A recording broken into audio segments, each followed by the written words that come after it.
Well, I think it's, and Ben can speak to this more certainly, but you know, a lot of it is obviously born from the graphic novel and what Steve Niles and Ben Templesmith created from the original book and Dark Days, the second in the series. So obviously that's the jumping off point, but at the same time, this is a second movie in the series, so we also pull a lot from the original film that was directed by David Slade in terms of the look of the vampires and kind of the feel of the movie. But at the same time, I think this one's kind of evolved. Yeah, it's definitely evolved, I think, just because by the nature of the story. You know, Dark Days becomes much more of a revenge story than the first movie, which is more of a survival story. And so, you know, aesthetically, we wanted to adapt, and tonally, we wanted to adapt. It's much more, there's a lot more handheld camera work. It's a much more sort of kinetic, fast-paced, non-stop thrill ride because, you know, we don't, there's a lot of suspense, there's a lot of going into dark places, but really what we wanted to get the point across was that, you know, these people are going out and desperately seeking revenge on the vampires, and so it is much more, it has more of a feel of a war movie. Well, it's an important tool, you know, especially in horror, to show how bad things can get, and it also makes for, you know, a lot of fun moments. I mean, you go into a movie, especially one like this, where it's about vampires being brutal and scary, and we really wanted to deliver on that. So I don't think any fan will walk out feeling they didn't get their gore worth.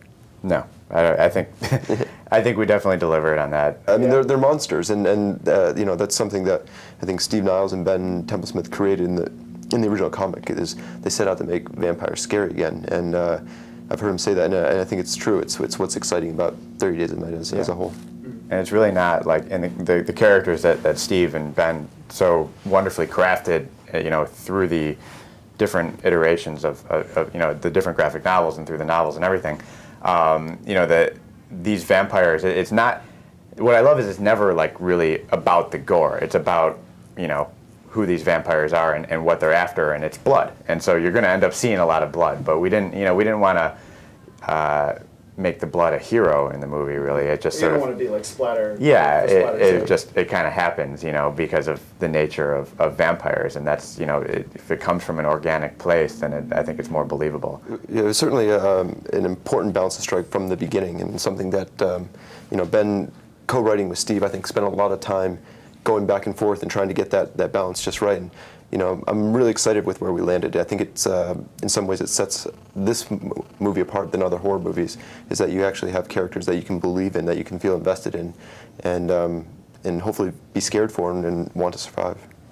Yeah, it really only works. I think horror really only works if you care about the people who are in peril, and if you really fear for their lives. And so it was really important to myself and to Steve when we were writing the script, and to everybody involved in the process, that these characters were so rich and believable that we were willing to go with them into those dark places and you know, feel our palms sweating because of it, you know.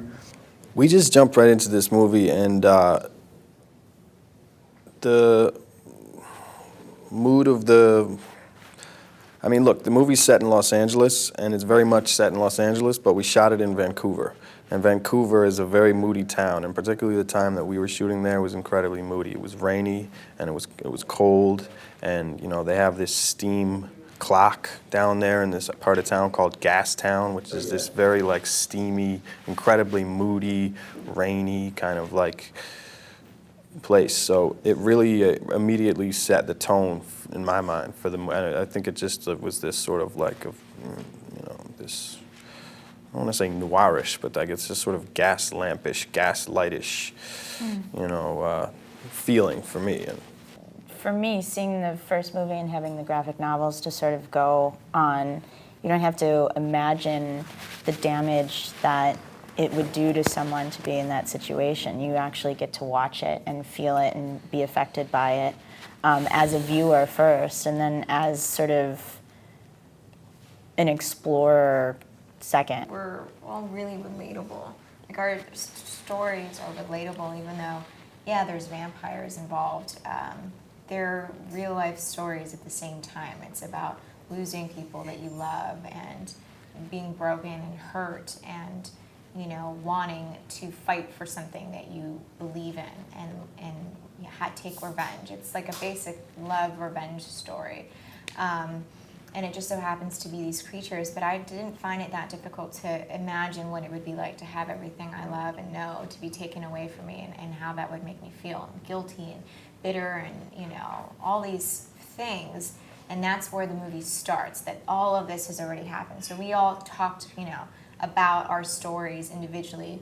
What happened? Why are we here? I was terrified coming into this, and I was like, how are we gonna do that? I mean, loved the script. I read it and was like, oh, this is awesome. This is like, I'm a big vampire fan, and the fact that these vampires are those scary, shark-looking people. They don't stick to just the neck, it's not like a single bite and like you faint, looking really sexy.